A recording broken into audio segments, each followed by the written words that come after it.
Clover honey.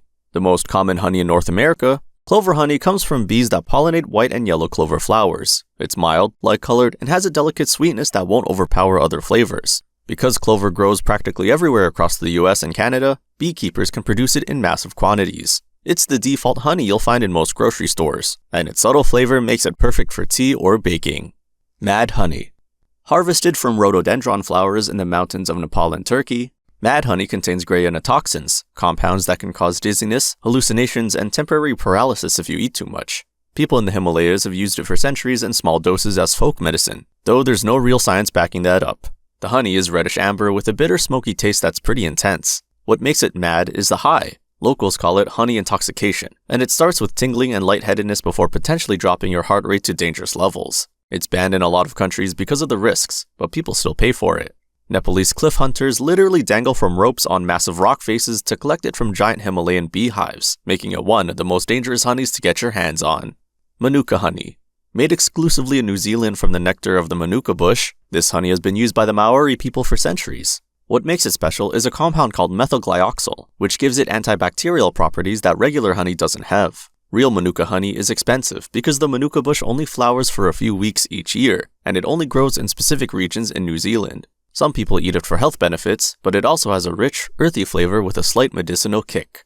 Acacia honey. Harvested from the nectar of black locust trees, this honey is almost crystal clear and stays liquid for years without crystallizing. That's because it has a very high fructose content compared to other honeys. The flavor is extremely mild and delicate, almost like vanilla, which makes it popular for sweetening drinks without changing their taste. It's also one of the few honeys that people with fructose sensitivity can sometimes tolerate better.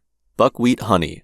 Dark, thick, and almost molasses-like, buckwheat honey is the opposite of clover honey in every way. It's made from buckwheat flowers, which aren't actually wheat at all. They're related to rhubarb. This honey is packed with antioxidants and has a strong, malty flavor that some people find too intense.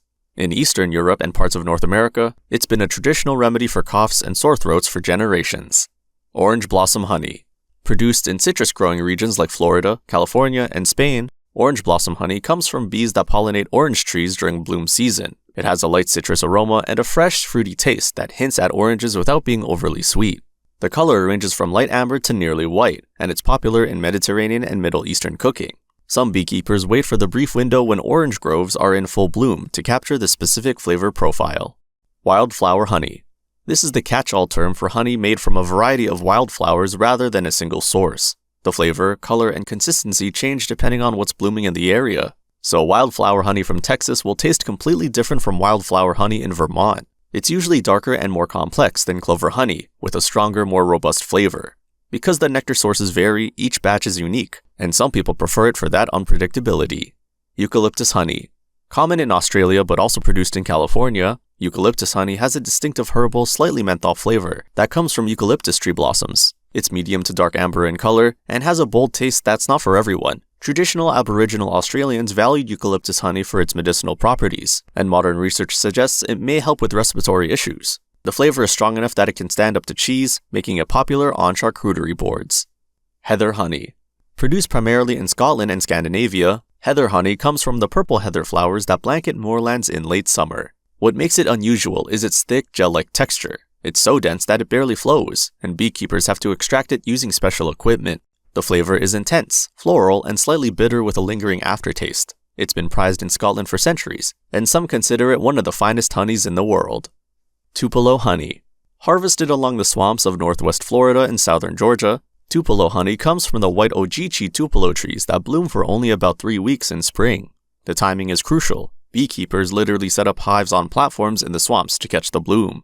Like acacia honey, it rarely crystallizes because of its high fructose content, and it has a buttery, smooth flavor with hints of cinnamon. It's expensive and hard to find because the harvest window is so narrow. Linden honey. Also called basswood honey in North America, linden honey comes from linden tree blossoms and is especially popular in Europe. It's pale yellow, has a fresh, woodsy flavor with a hint of mint and a strong floral aroma. In Eastern Europe, linden honey has been used in traditional medicine as a natural remedy for colds and insomnia. The flavor is distinctive. Some describe it as almost medicinal, but in a pleasant way that's completely different from other honeys. Chestnut honey. Dark, bitter, and intensely flavored, chestnut honey is an acquired taste. It's popular in Italy and parts of southern Europe, where chestnut trees are common. The flavor is almost savory, Some describe it as having notes of coffee or dark chocolate, and it's much less sweet than most honeys. Italians often pair it with strong cheeses like pecorino or use it in cooking savory dishes. If you're expecting the sweetness of clover honey, chestnut honey will catch you completely off guard.